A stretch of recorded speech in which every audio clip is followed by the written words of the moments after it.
Hi, I'm Louisa. Hi, I'm Kieran. And we're from St Benedict's Catholic High School. And I am Jared from St Benedict's.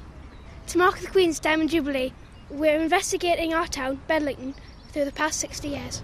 This is Bedlington Marketplace, and here we have Bedlington Market Cross, and in front of you here were quite a few shops. At the very end was Batchy's Ice Cream Shop. I'm with Christine Bell in the centre of Bedlington. You've got a very special royal link. Yes, I have, and I was born the 6th of February 1952.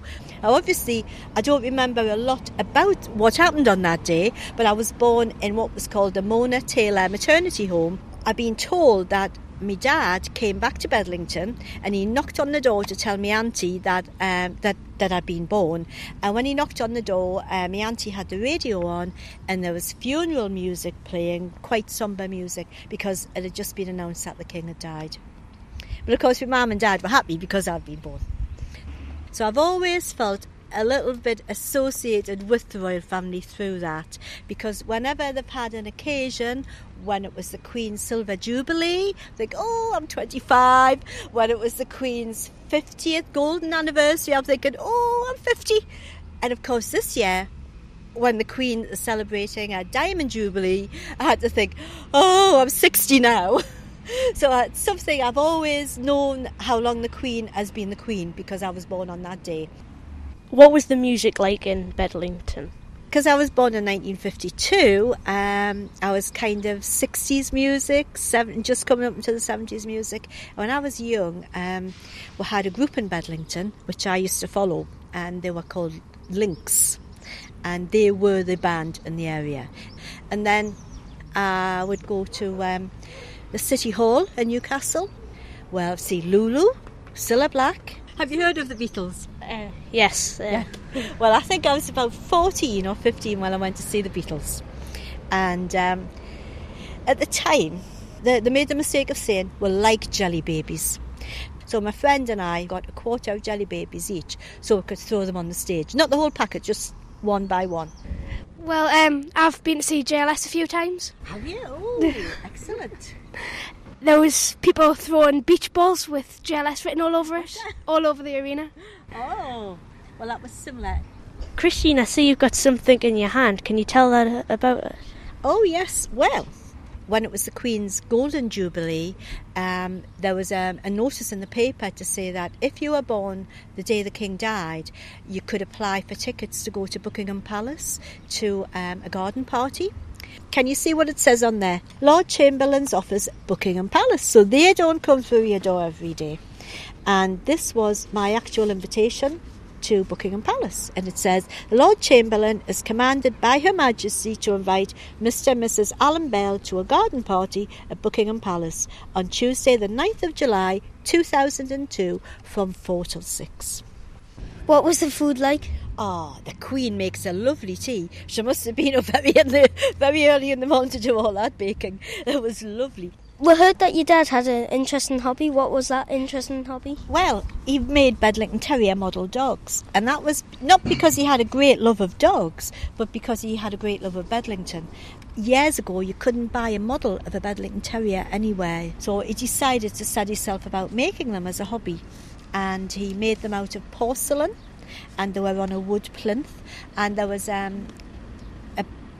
Bedlington Terrier dog breeding expert in Bedlington, and he worked on the prototype and took it to get it checked to make sure everything was right about it. The tail had to be the right way, the legs, the nose.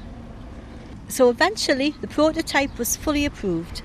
He didn't make that many, but they have gone all around the world. They've gone to America, they've gone to the Middle East, quite a lot in the area, Italy.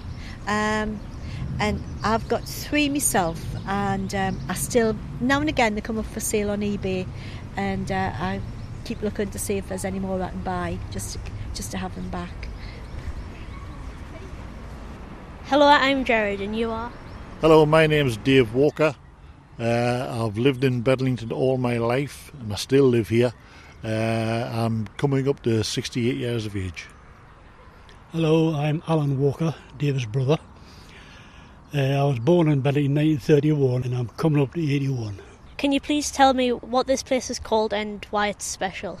It's called Atley Park, the Bedlington Miners' Picnic. Well, the Miners' Picnic. It came here in 1952 after being in Morpeth for a lot of years, 20 years. And when it was coming here, the council developed all this land, cleared it, and they built this stand here for the speakers to come in and speak. And they used to come on there, Clement Attlee and Euron Bevan, all the famous politicians of the day. Though our Labour politicians, mind. Tories weren't allowed. On a picnic day here, you could not see grass. There was that many people in here. There was thousands of people. Before the people came, there was 40 brass bands. Used to march from the top end where the red line is, right down the front street. They were judged who was the best band, the smartest band. Come down the bank and they were filing here, and they would get their own position. And then the people were allowed to come in after the bands were settled. I see you've got a book there. Can you please tell me what the pictures are about? The picture that we're looking at is the bands getting ready to march from Bedlington Station. They marched and played the brass bands all the way from Bedlington Station till they got here. And by that time they were tired out. And these were the photographs I took at the top of the bank. The bands coming in and marching before they came down the bank. These are 52 original. There's a group here. It was the Prime Minister, the Foreign Secretary, the Health Secretary, because they were the one that started the health scheme, the National Health Service, and nationalise the mines and other things beside that. Nah, I find it very surprising that a Prime Minister came to Bedlington. In those days, everybody who was anybody in the government, they came to Bedlington Picnic. There was over 35 pits in Bedlington area. Bedlington, Camas, Ashington, Netherton, Choppington, Pigswood. Everyone had their own band and their own following of people who came here. Each band on a picnic day adopted a pub. And at the beginning and the end of the day, the band met at the pub, had quite a few pints, did the march, came down here, had the speeches, and when the speeches were all finished, marched back, playing the brass band instruments, straight back to the pub where they started from, and they were in the pub till the last orders. Well, 1952, they reckon there was 250,000 people on Bedlington Front Street just to see the picnic that year. So really there was over 40 bands marching down the front street. It took about 3 or 4 hours to get everybody from the top to the bottom into here. And the politicians had to just sit there and wait till the bands were finished.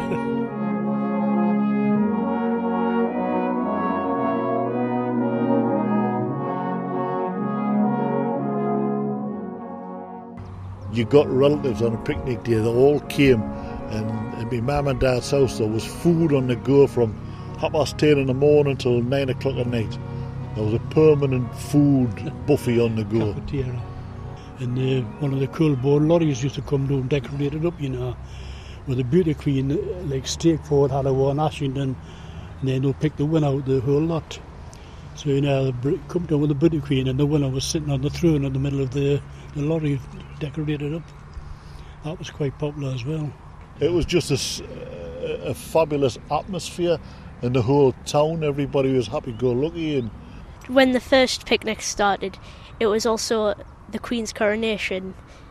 We were the only house in the street had a television set. I sold the motorbike I had and I bought the television set. And my mother more or less emptied the house and she had rows of chairs and forms and benches. We had about 26 people crammed into one room watching this 16-inch television. It was amazing. There again, the atmosphere was there. Everybody sat there and nobody spoke and everybody was glued. Yeah, right through all the day. In fact, I think I took a photograph of the Queen on the throne. So I just about find the time yet. You just make it out there. I took that off the television.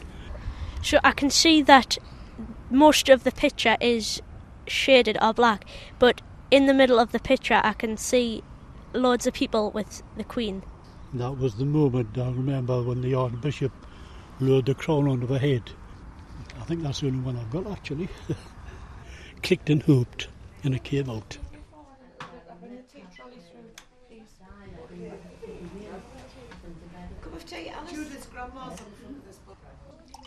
We're come along to Pit Row where the miners used to live. In its place is Chester Court, an old people's home where Marjorie Malarkey lives. Morris, would you like a cup of tea or some juice? Got some fresh orange juice on? I'm just very proud of Bedlington. I don't like anybody to call it. It's very old and very nostalgic at times. It's a happy place. Where we are in used to be the slum of Bedlington. Not many folk would come mixed with her because they thought we weren't good enough to be mixed with. And then they started pulling Bedlington to bits. They cut its heart out and left it. But we pulled our socks up and we got back again, and we're starting to build Bedlington back together again. And I hope I see the day that'll happen. So you said you were proud of Bedlington and all of this. What do you think of the Bedlington Terrier, and have you got a connection with those? This is the first year I've been without a Bedlington Terrier. And they're lovely. Really lovely little dog. I've seen them on the street, they look absolutely adorable. They are. Mm-hmm. So I've often heard the Bedlington Terrier compared to a sort of lamb, maybe. Would you agree with that? In a way? When you went down the street, everybody wanted to clap your lamb. Because it was so much like a one. She stands very proud, like a Bedlington Terrier does, and like the Bedlington Terrier person does. They're very proud of their families and their homes. They like good, clean living, and there's lots of things about the characters in a Bedlington person. We think we're something special, which we are.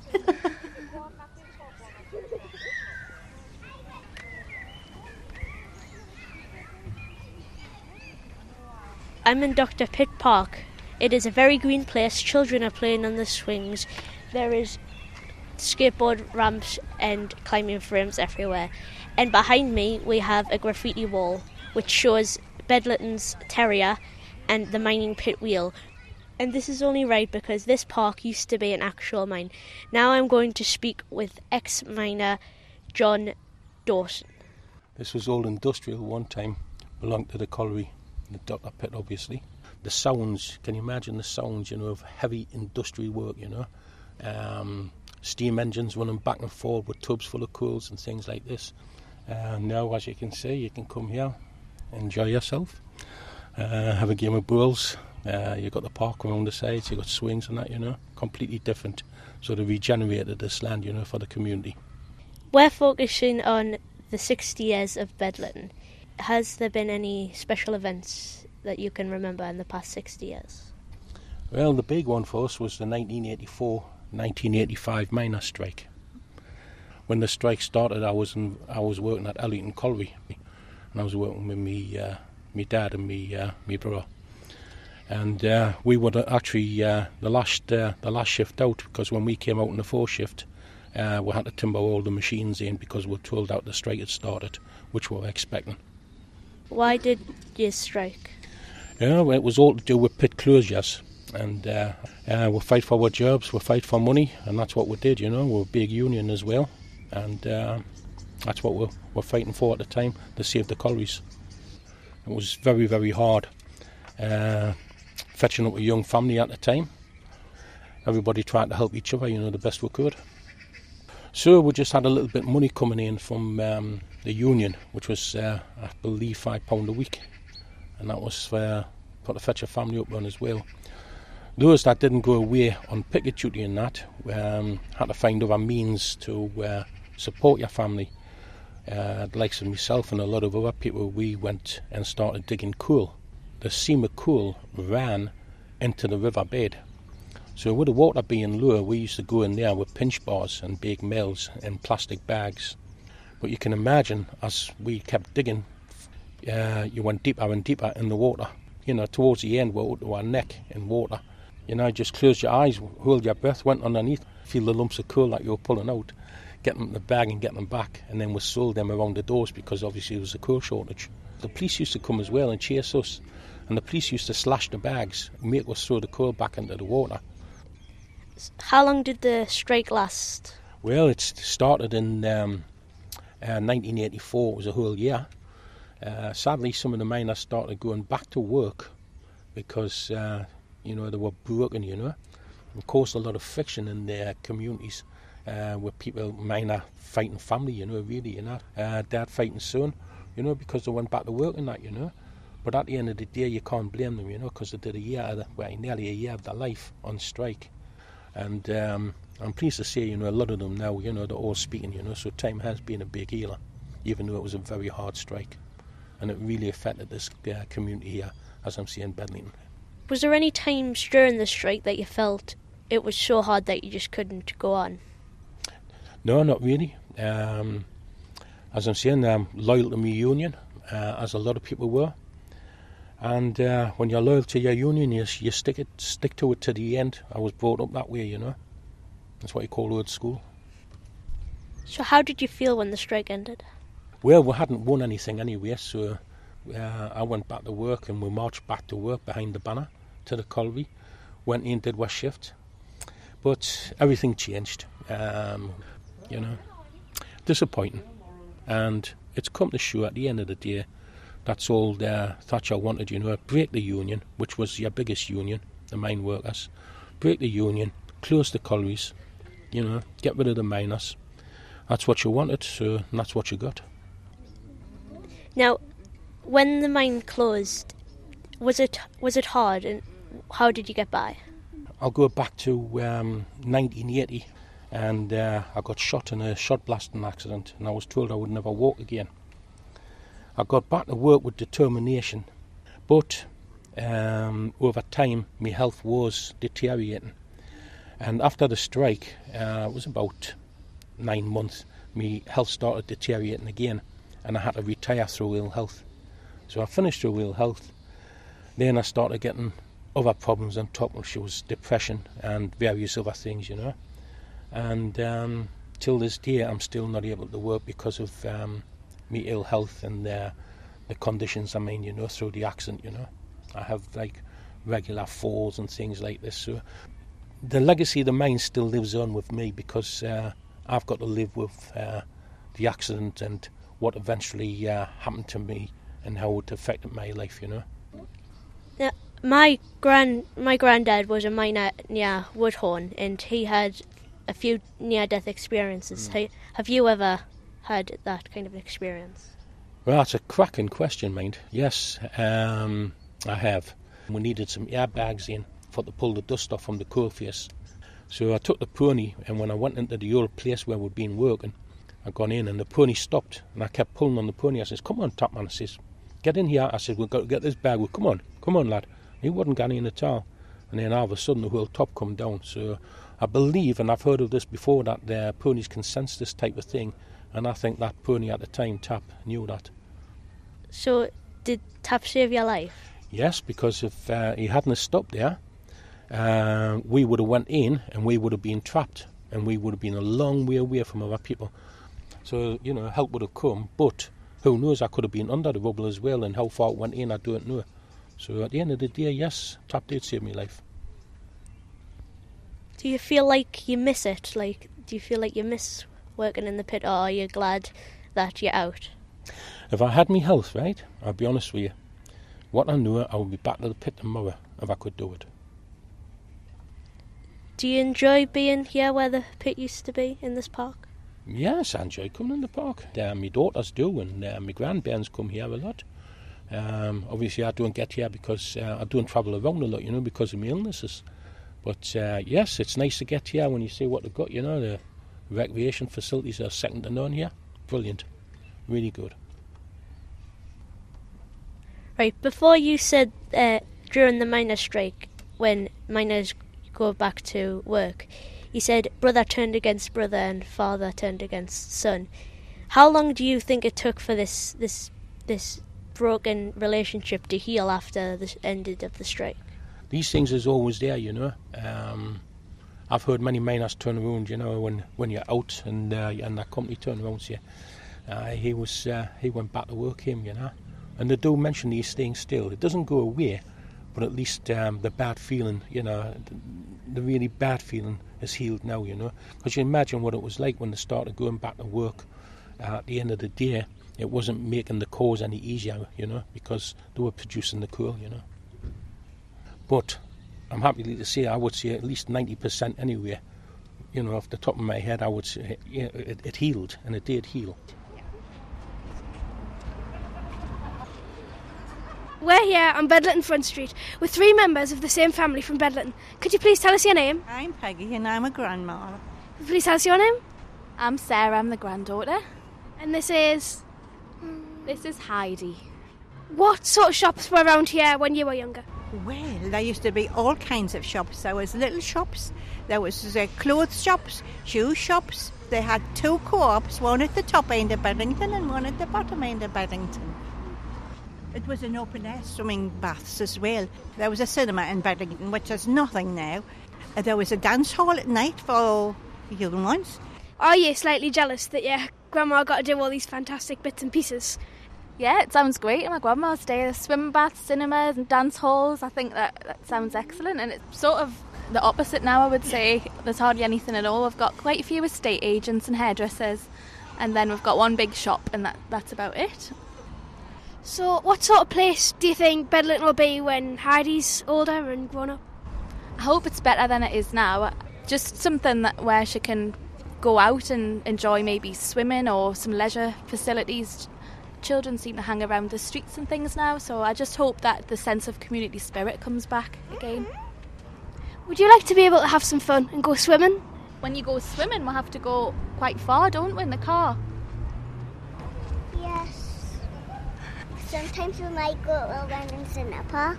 Yeah, Centre Parks. That's very far. Hello, can you tell your name, please? Yes, it's Russell Hogg. I've heard that you've been a long-term Bedlington resident. I was actually born in a house in the town. I wasn't born in a hospital. So I've lived for 52 years in the same house. So I've actually purchased the house from my father, so I'm a long-standing resident of the town itself. And yes, I am an actual former miner. What was it like to work in the mine?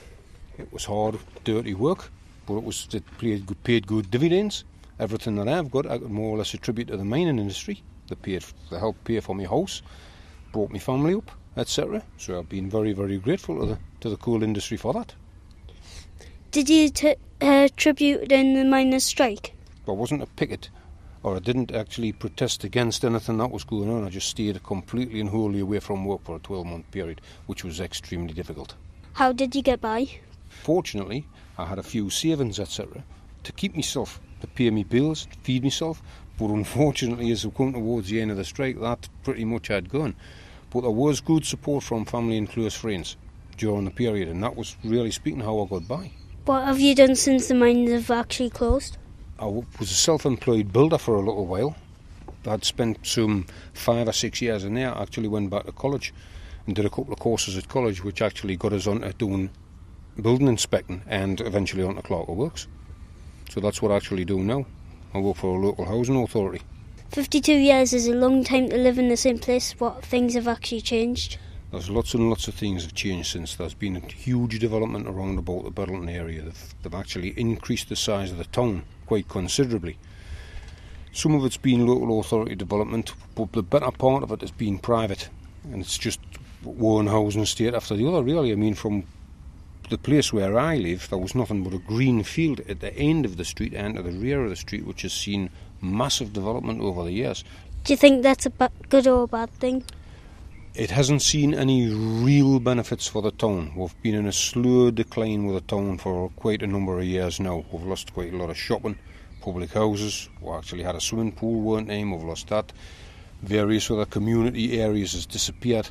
They're trying their utmost now to regenerate the place, but we'll find that there's a lot of the places around are just like dormitory towns. There's people that don't work in the area, that don't shop in the area, that don't socialise in the area, are basically driving away in the mornings and coming back in the evenings, and that's just about it. So where do you see Bedlington in the future? It's going to take something really miraculous to happen to actually physically change the town. I think that we've seen the shopping centre fall into decline. We've had various bits and pieces of other road development and stuff like that, which hasn't done the town any real favours. It's going to take something rather spectacular, I think. They're going to take some sort of sizable leisure facilities, sizable shopping complex, whatever it's going to be, to actually bring the town up. But other than that, I would say they're really struggling. I've witnessed a lot of decline over the years, and it's going to take the decline to be arrested and then move on to something a little better for the future, hopefully.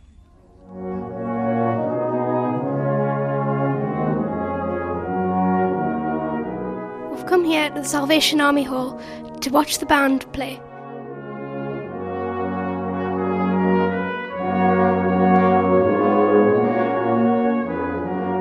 Can you please introduce yourselves? Hi, I'm Ross Dolby. I'm Keith Lightly. And I'm Richard Wearmouth. So we've just heard God Save the Queen, played by all of you. So apparently you played that on a very special occasion? We played it at the opening of the new law courts, when the Queen came to open it, and our band was on duty. It was amazing, and I couldn't get over how tiny she was. You see her on the television and you don't realise that she's quite dainty and quite small, but she was lovely. The Lord Lieutenant and all the other sort of MPs yeah, and dignitaries. all the ladies with their big posh hats. And lots of children and school children as well. Yes, yeah. And of course Eric, one of our bandsmen, he was the clerk of the court, so he had to be on duty in the court instead of on duty with the band. He got some marvellous pictures.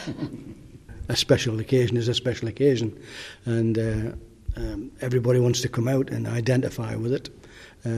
I remember the Jubilee with the street parties, and there was plenty of that going on in those days. But I think anything that brings royalty in this area is attractive to lots of people. Not attractive to everybody, but attractive to lots of people. Well, how many people roughly of the community were there? I would guess probably 2,000 or 3,000 around the... and it was during the day, of course. Other people were at work, I guess, but 2,000 or 3,000 people, I guess. A lot of people. Yeah. So obviously you're a bit younger, forgive me, but Just cut that out, please. What sort of thing have you seen happening? I've lived in Bedlington all my life, so for 27 years. I found growing up in Bedlington for me was great, but there was really a lack of opportunity possibly there. So I think with lack of finance and maybe with this current recession areas, it's become more and more difficult to get the larger things that people may want in Bedlington. I would like to see that come to pass, that these things and opportunities were available in Bedlington. As my job as a community worker, I am trying to make that happen. What do you think Bedlington holds in the future? I think one of the strengths of Bedlington has been its community. It's essentially an old mining community. A lot of those people are still around. The challenge, I guess, is to find dimensions, new employment, new scope for families.